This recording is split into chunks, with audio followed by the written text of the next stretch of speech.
જય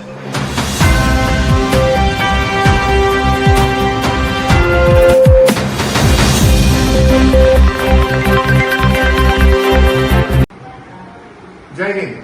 પાદરા પાસેનો જે ગંભીરા બ્રિજ આજે કલેપ્સ થયો છે અને 7 થી 8 વ્યક્તિઓના અપમૃત્યુ થયા છે। આ ભારતીય જનતા પાર્ટીની સરકારનું ફરી વખતનું એક એક્ટ ઓફ ફ્રોડ બહાર આવ્યું છે। આ મેન મેડ ડિઝાસ્ટર છે। આજની વડોદરા જિલ્લા ખાતેની આ ઘટના કે જે એક બ્રિજ આણંદ અને મધ્ય ગુજરાતને જોડવાનું કામ કરતો હતો, એ બ્રિજ જર્જરિત હાલતમાં હતું। એના અનેક સ્થાનિકોએ એને માટે કમ્પ્લેન કરેલી છે, તેમ છતાં ગુજરાત સરકારનું માર્ગ અને મકાન વિભાગ આના ઉપર કોઈ પણ કાર્યવાહી ના કરી। તમે જો કે આ ઘટના ઓક્ટોબર 2022ના મોરબી બ્રિજની યાદ અપાવે છે।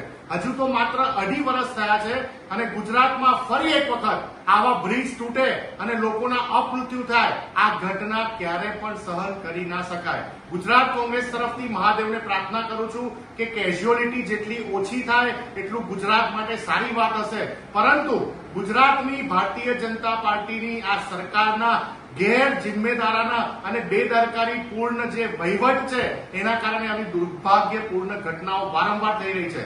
વર્ષ 2023માં જ્યારે ગુજરાતનો સૌથી લાંબો એવો બ્રિજ અટલ બ્રિજ વડોદરામાં બનાવવામાં આવ્યો ત્યારે 6 મહિનાની અંદર એની સેફટી વોલ તૂટી ગઈ હતી અને એના માટે મેં જાતે મ્યુનિસિપલ કમિશનરશ્રીને પત્ર લખ્યો હતો કે ગુજરાતના અને વડોદરાના તમામ બ્રિજોના સેફટી રિપોર્ટ અને એના સ્ટ્રક્ચરલ ઓડિટ રિપોર્ટ પબ્લિક કરવામાં આવે, ગુજરાત સરકારની તમામ વેબસાઇટ ઉપર મૂકવામાં આવે, જેના કારણે આવા બ્રિજ ઉપરથી પસાર થતા ગુજરાતના સ્થાનિક નાગરિકોને ખબર હોય કે જે બ્રિજ ઉપરથી પોતાના કામકાજ માટે, ભણવા માટે એ આ બ્રિજનો ઉપયોગ કરી રહ્યા છે એ એમની સુરક્ષા માટે વ્યવસ્થિત છે કે ત્યાંથી આરામથી પસાર થઈ શકશે।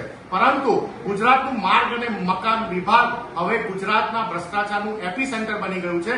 આજે જે પાદરા ખાતેનો આ ગંભીરા બ્રિજ કલેપ્સ થયો છે, આ પાદરા ખાતેની આ ઘટના એ બિહારવાળી છે। જેમ બિહારમાં વારંવાર બ્રિજ તૂટે છે એમ ગુજરાતમાં પણ હવે વારંવાર બ્રિજ તૂટવા લાગ્યા છે।